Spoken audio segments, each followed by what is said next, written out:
Hello friends, இந்த சம்மரில் வெளியில் ட்ராவல் பண்ணுறப்போ ரோடோரங்களில் கண்டிப்பாக இந்த கடைகளை நம்ம பார்ப்போங்க.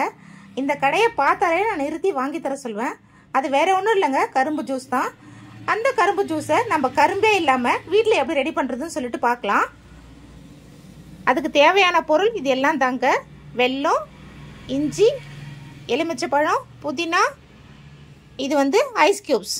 இதோட கொஞ்சம் உப்பையும் சேர்த்துக்கலாம். இப்போ ஒரு மிக்ஸி ஜார் எடுத்துக்கலாம். அதில் இந்த பொடி பண்ண வெல்லத்தை சேர்த்துக்கலாம். நீங்கள் நாட்டு சக்கரை இருந்தாலும் அதை சேர்த்தும் பண்ணுங்கள், டேஸ்ட்டு சூப்பராக இருக்கும். இதோட இந்த புதினா இலைகளை நல்லா கழுவிட்டு வச்சுருக்கேன், அதை சேர்த்துக்கலாம். இதோட இந்த இஞ்சி சேர்த்துக்கலாம். இதோட இந்த லெமனை புழிஞ்சு விட்டுக்கலாம்.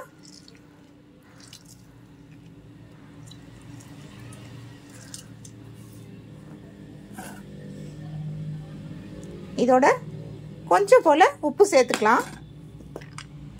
இதோட ஐஸ் கியூப் சேர்த்து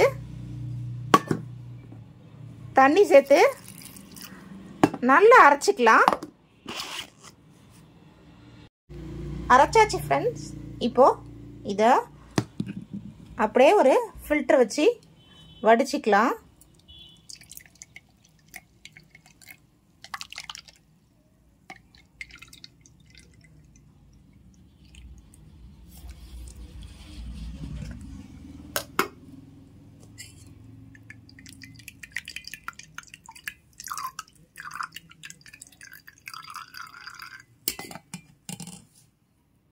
கரும்பு ஜூஸ் ரெடி ஆயிடுச்சு.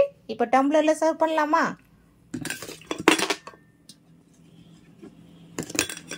இந்த மாதிரி ஒரு கண்ணாடி கிளாஸ் எடுத்துக்கோங்க. அதில் ஒரு 2 போல் ஐஸ் கியூப் சேர்த்துக்கோங்க. சேர்த்துட்டு அப்படியே இந்த கரும்பு ஜூஸை இந்த கிளாஸில் சேர்த்துக்கோங்க. பாருங்கள் ஃப்ரெண்ட்ஸ், சூப்பராக நம்ம கரும்பே இல்லாமல் கரும்பு ஜூஸ் ரெடி ஆயிடுச்சு. இந்த மாதிரி ரெசிபிகளை குழந்தைங்களுக்கு வீட்டில் இருக்க சொல்ல செஞ்சு கொடுங்க. இந்த ரெசிபி உங்களுக்கு பிடிச்சிருந்தா லைக் பண்ணுங்கள், ஷேர் பண்ணுங்கள். அப்படியே மறக்காமல் நம்ம சேனலை சப்ஸ்கிரைப் பண்ணிக்கோங்க. Thank you friends.